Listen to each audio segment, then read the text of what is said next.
नमस्कार। नमस्कार। आज मैं आया हूँ नरेश सर के खेत में। इन्होंने उड़द की खेती की है और जैसा कि आपने पिछले वीडियो में देखा था, हमने चना की खेती करवाया था। बहुत ही शानदार रिजल्ट आया था और बहुत ही अच्छी उपज हुई थी। तो उसी के अनुसार हमने उड़द की खेती करवाई और नरेश सर ने बहुत दिल से किया।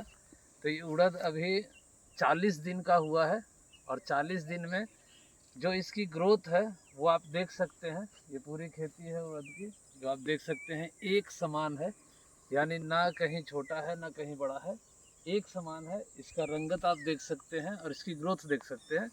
साथ में जो पिछले खेती का एक्सपीरियंस किए हैं वो नरेश सर खुद बताएंगे, लेकिन ग्रोथ देखिए कि इस 40 दिन में देखा जाए तो तकरीबन 25 से 30% फूल आ गया है और इसमें फल भी लगने लगे हैं और बहुत ही शानदार फली लग रही है। एक एक पेड़ में आप देख सकते हैं बहुत ही शानदार ग्रोथ इसका, देखिए बहुत ही शानदार ग्रोथ है और बहुत ही शानदार फूल और साथ में जो इसकी फलियां लग रही है, वाह मतलब मज़ा आ गया।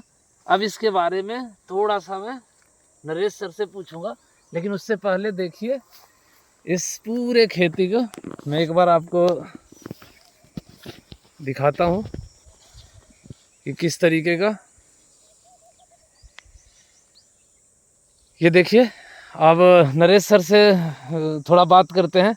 तो नरेश सर, पिछले साल आपने मूंग उड़द की खेती किया और इस साल आप कर रहे हैं, तो क्या फ़र्क महसूस हो रहा है? कितने दिन का और इतने दिन में किस अवस्था में आपका उड़द रहता था? पिछले साल की बात बताइए तो, और इस साल में अंतर बताइए थोड़ा सा।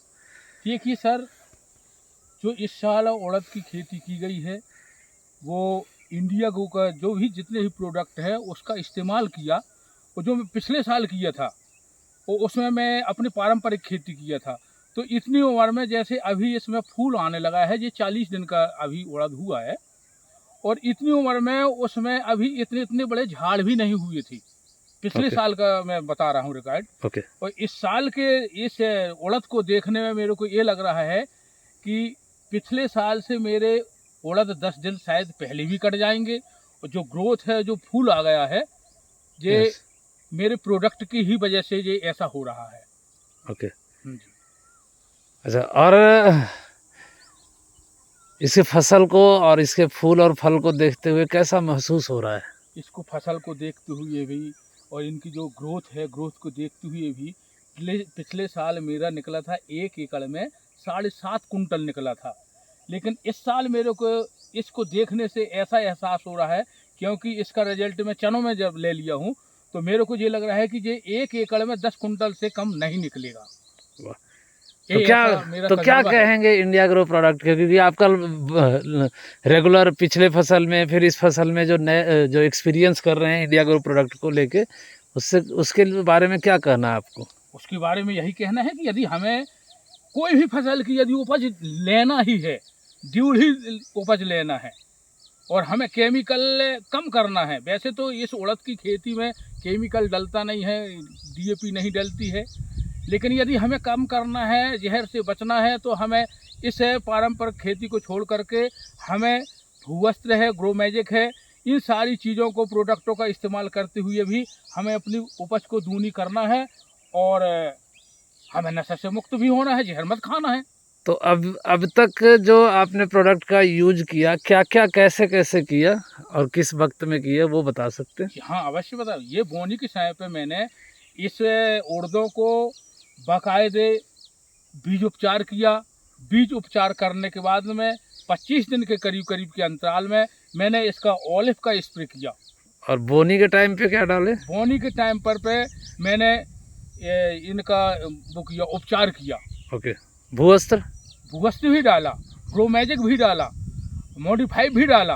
ओके, क्योंकि यहाँ फंगस भी लगती थी, फंगस से भी हमें छुटकारा मिल रहा है। अच्छा, ओलिव की बात बताएं। ओलिव के बाद आपके फसल में क्या अंतर समझ में आया? मैं बता रहा हूँ कि आज अभी बोलते हैं, आप ही बोलते थे कि 11वें दिन इसका परिवर्तन आता है। आज इसको मान लो ऑलिव डले 9वां दिन है।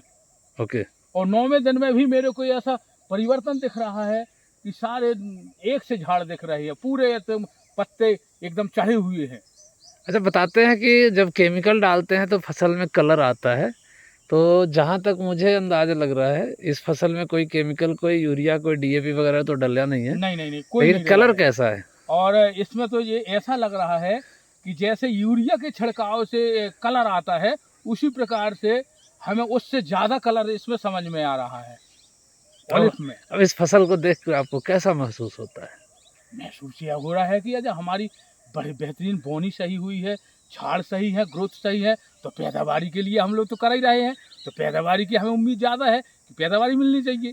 चलिए, अब इंडिया एग्रो प्रोडक्ट के बारे में क्या कहना चाहेंगे? इसके बारे में हम तो जन जन तक यही संदेश देंगे कि भाई साहब, यदि आप खेती कर रहे हैं, किसान हैं, किसान के बेटा हैं, तो हमें इस धरती माँ को नशे से मुक्त करना है।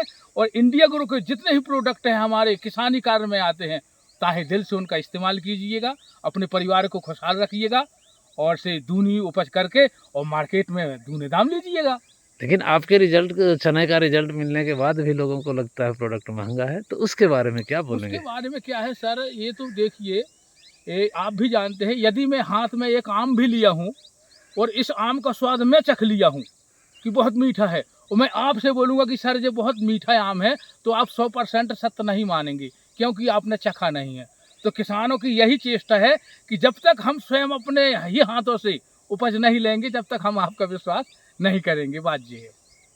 तो अब क्या उपज तो हर किसान को कराना चाहिए? हर किसान को कराना चाहिए। मैं तो जितने भी मेरे के पास में किसान, मैं कहीं भी जाता हूँ, आज मार्केट गया था, कम से कम 10 किसानों को सलाह दे करके आया हूँ, भैया यदि आपको इस प्रोडक्ट को काम करना है, मोबाइल से दिखा दिया, बोले आइए आप हमारी जानकारी दीजिएगा, हम एक एकड़ जरूर करेंगे, क्योंकि पैदावारी हमें तो जरूरत ही में है भाई, पैदावारी के लिए खेती कर रहे हैं। चलिए, तो ओके, ओके, नमस्कार, जय माय लाइफ स्टाइल, जय टीम सीनियर यूनियन।